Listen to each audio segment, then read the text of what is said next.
2026 নিৰ্বাচনলৈ মাজত মাত্ৰ এটা বছৰ বাকি আছে তাৰ আগতে যদি পঞ্চায়ত নিৰ্বাচন হ'ব আৰু পঞ্চায়ত নিৰ্বাচনতেই স্থিৰাং কৰিব যে কোন সমষ্টিত কোনে খেলিলে জিকাৰ সম্ভাৱনাটো বেছি আছে তাক লৈ ইতিমধ্যে প্ৰাৰ্থী ঘোষণা কৰিব বিজেপিয়ে আৰু ইতিমধ্যে আপোনালোকে জানে যে বিজেপিৰ যি বিপ্ৰিয়া সমষ্টিত দুজন প্ৰাৰ্থীৰ মাজত হয়তো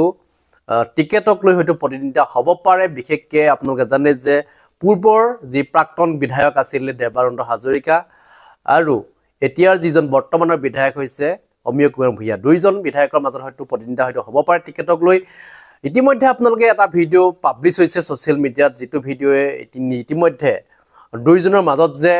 মনোমাল্য যে ঘটিছে তাক লৈও এক চৰ্চা হৈ আছে যে পূৰ্বৰ যিসকল কাৰ্যকৰ্তা আছিলে বিজেপি সেইসকল কাৰ্যকৰ্তা হয়তো অমিয় কুমাৰ ভূঞাক আৰু যি কৰ্মকাণ্ডক লৈ হয়তো তেওঁলোক সন্তুষ্ট নহয় কাৰণ অমিয় কুমাৰ ভূঞাক হয়তো তেখেতলোকে হয়তো ভাল নাপায় সেইকাৰণে হয়তো তেখেতলোকে দেৱানন্দ হাজৰিকাৰ লগত ইতিমধ্যে সহযোগ কৰিছে বুলি আমি কিছু খবৰ লাভ কৰিছোঁ এটা ভিডিঅ' ইতিমধ্যে আপোনালোকে দেখা পালে গম পাব যে হাজাৰ হাজাৰ ইতিমধ্যে বিজেপি কৰ্মী ওলাই গৈছে এটা প্ৰীতি ভোজ আয়োজন কৰিছিল তেওঁলোকে আৰু সেই ভোজত ইতিমধ্যে দেৱানন্দ হাজৰিকাক দেখা পোৱা গৈছে আৰু তেখেতে কিছু মন্তব্য আগবঢ়াইছে এই মন্তব্য শুনাম ইতিমধ্যে আপোনালোকে জানে লোকসভা নিৰ্বাচনৰ পিছতেই বিজেপি এক সিদ্ধান্তলৈ আহিছে যে যিসকল পূৰ্বৰ বিধায়ক আছিলে তেওঁলোকৰ কৰ্মকাণ্ডক লৈ ইতিমধ্যে তেওঁলোক সন্তুষ্ট নহয় গতিকে সেইসকল বিধায়কক যদি পুনৰ যদি টিকেট প্ৰদান কৰা হয় তেতিয়াহ'লে হয়তো বিজেপি হয়তো মুখ থেকেচা খোৱাৰ সম্ভাৱনা আছে বিশেষকৈ বিপ্ৰিয়া সমষ্টিত হয়তো অমিয় কুমাৰ ভূঞাই যদি পুনৰ প্ৰাৰ্থিত্ব যদি পাবলৈ হয় তেতিয়াহ'লে হয়তো বিপিয়াত হয়তো মুখ থেকেচা কৰাৰ সম্ভাৱনা আছে যাক লৈ ইতিমধ্যে সক্ৰিয় হৈ পৰিছে দেৱানন্দ হাজৰিকা হয়তো টিকেট পোৱাৰ সম্ভাৱনা আছে আৰু 2-3জন হয়তো থিয় হ'ব পাৰে কোনে টিকেট পাব হয় মই যিটো লক্ষণীয় হ'ব বৰ্তমানলৈকে যিটো আমি এই সম্পৰ্কত যিটো বৰ্তমানলৈকে আপোনালোকৰ আগত জনাব নোৱাৰিম কিন্তু কথা হ'ল যে যিখিনি তথ্য আমি লাভ কৰিছোঁ যে অমিয় কুমাৰ ভূঞাই যে টিকেট লাভ নকৰে 2026 বিধানসভা নিৰ্বাচনৰ কাৰণে যি সাজু হৈছে বিজেপিয়ে আৰু এই কথা ইতিমধ্যে আমি স্পষ্টকৈ আপোনালোকক জনাব বিচাৰিছোঁ যে টিকেট পোৱাৰ কোনো সম্ভাৱনা নাই কাৰণ বৰ্তমানলৈকে যিটো এক চৰ্চা হৈ আছে যে বেলেগ প্ৰাৰ্থীক হয়তো টিকেট দিয়াৰ সম্ভাৱনা আছে বুলি চৰ্চা হৈ আছে আৰু আমিও যিটো বিচৰা নাই যে অমিয় কুমাৰ ভূঞাই বিজেপি টিকেট পোৱাটো আমি নিবিচাৰোঁ এইকাৰণে নিবিচাৰোঁ কাৰণ তেখেতৰ যিখিনি তেখেতে কৰিব লাগিছিলে তেখেতে যেনেধৰণে যিসকল কৰ্মীৰ লগত যিখিনি সম্পৰ্ক হয়তো ৰক্ষা কৰিব লাগিছিলে হয়তো তেখেতে ৰক্ষা কৰিব পৰা নাই ক'ৰবাত হয়তো তেখেতে যোৱা নাই আমাৰ যিটো অঞ্চলৰ মই বিশেষকৈ মই ক'ব বিচাৰিছোঁ যে আমি যিটো অঞ্চলত বাস কৰোঁ সেই অঞ্চলৰ বৰ্তমানলৈকে ৰাস্তাটো নহ'লে আপোনালোকে মই আগতেও কৈছোঁ যে এই সম্পৰ্কত জনাইছিলোঁ কিন্তু বহু আবেদন নিবেদন কৰাৰ পিছতো কিন্তু আমাৰ যোৰহতীয়া গাঁৱৰ যিটো ৰাস্তাটো হ'ব লাগিছিল কিন্তু আজি পৰ্যন্ত নহ'লে এই ৰাস্তাটোৰ উপৰিও বহুখিনি ৰাস্তা যিটো ভিতৰ ৰাস্তা কিছুমান আছিল সেইসমূহ ৰাস্তা হৈ গ'ল কিন্তু মেইন ৰাস্তাটো যিটো নহ'লে গতিকে তেখেতৰ দিনত যে বহু বেছি কাম হৈছে বা এনেকুৱা হৈছে এইটো ক'ব নোৱাৰি কাৰণ যিখিনি কাম নেকি দেৱানন্দ হাজৰিকাৰ দিনতে বহুখিনি কাম হৈ গ'ল তেখেতৰ দিনত বৰ বিশেষ কাম বিশেষ হোৱা নাই কিন্তু এই যিখিনি কাম কৰিছে যদিও মুখ্যমন্ত্ৰী হিমন্ত বিশ্ব শৰ্মাৰ নেতৃত্বত কিছু কাম হৈছে কিন্তু বাকী মই অমিয় কুমাৰ ভূঞাৰ কাম কাজক লৈ আমি সন্তুষ্ট নহয় গতিকে মই জনাব বিচাৰিছোঁ যে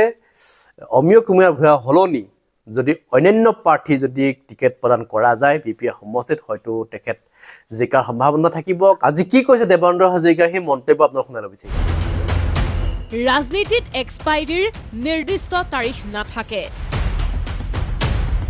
সক্ৰিয়তা কমিলেই নেতা হিচাপে কৰ্মিব পাৰে ম্যাদ বিহপুৰীয়াৰ বিধায়কৰো নেতা হৈ থকাৰ ম্যাদ যাওঁ এই কথাটোৰ প্ৰমাণ চাবলৈ আপোনালোকক লৈ যাব লাগিব নাৰায়ণপুৰৰ বৰখামতি পথাৰলৈ বৰখামতিত বিজেপিৰ বহু কাৰ্যকৰ্তাই মিলি এসাঁজ ভাত খাইছে মাছ মাংসৰে বিধে বিধে ব্যঞ্জনত গৈ কাৰ্যকৰ্তাৰ মনক উৎসাহিত কৰিছে সমন্বয়ৰ এসাঁজে নাচি বাগি সকলোৱে উৎসাহেৰে পাৰ কৰিছে এটা দিন কিন্তু সমন্বয়ৰ এসাঁজত নাই সমষ্টিটোৰ বিধায়ক ডক্টৰ অমিয় ভূঞা বিজেপিয়ে শেহতীয়াকৈ এনে প্ৰীতি ভোজ প্ৰতিটো সমষ্টিতে আয়োজন কৰিছে নিৰ্বাচন কেন্দ্ৰিক এই প্ৰীতি ভোজসমূহৰ নেতৃত্ব বিধায়ক থকা সমষ্টিত বিধায়কেই দিছে কিন্তু বিহপুৰীয়াত প্ৰাক্তন বিধায়ক দেৱানন্দ হাজৰিকাকহে দেখা গ'ল অধিক সক্ৰিয় এই ক্ষেত্ৰত 26ৰ অংগৰ কথা স্বাভাৱিকতেই সুধিলে সাংবাদিকে দেৱানন্দ হাজৰিকায়ো লোকঢাক নোহোৱাকৈ ক'লে ক্ষোভিত কৰ্মীয়ে ঘূৰাই পাইছে হাত। অৰ্থাৎ দিলীপ শইকীয়া সভাপতি হোৱাৰ পাছত মনৰ ক্ষোভ অসন্তুষ্টি পৰিহাৰ কৰি হেনো এইদৰেই মিলিত হৈছে সমন্বয়ৰ এসাজত। বিজেপিৰ কৰ্মীসকলে বহুতো যিসকল বিশেষকৈ পুৰণা কৰ্মী তেওঁলোকে বাহিৰলৈ ওলাই আহিবলৈ সুবিধা পোৱা নাছিলে।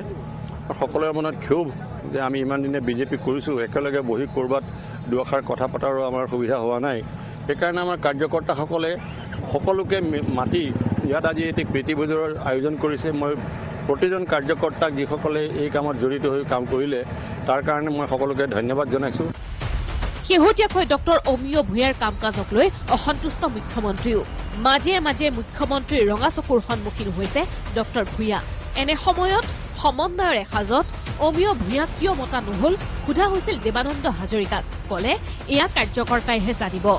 নাই, আমি কাকো প্ৰত্যাহ্বান জনোৱা নাই। আমি সকলো বিজেপিৰ, আমাৰ বৰ্তমানৰ বিধায়কজনো বিজেপি, আমি সকলোৱে বিজেপি। কাৰণ ৰাইজ যেতিয়া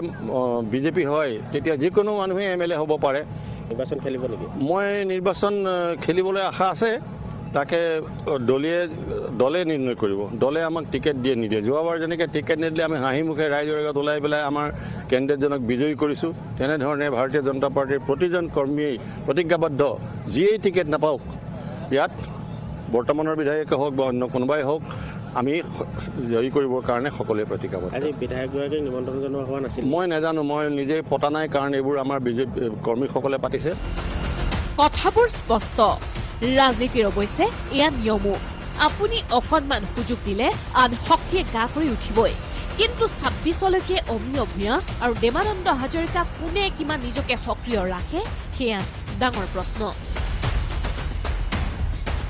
নাৰায়ণপুৰৰ পৰা দীপান্ত কাকতিৰ সহযোগত ব্যুৰো ৰিপৰ্ট MD24।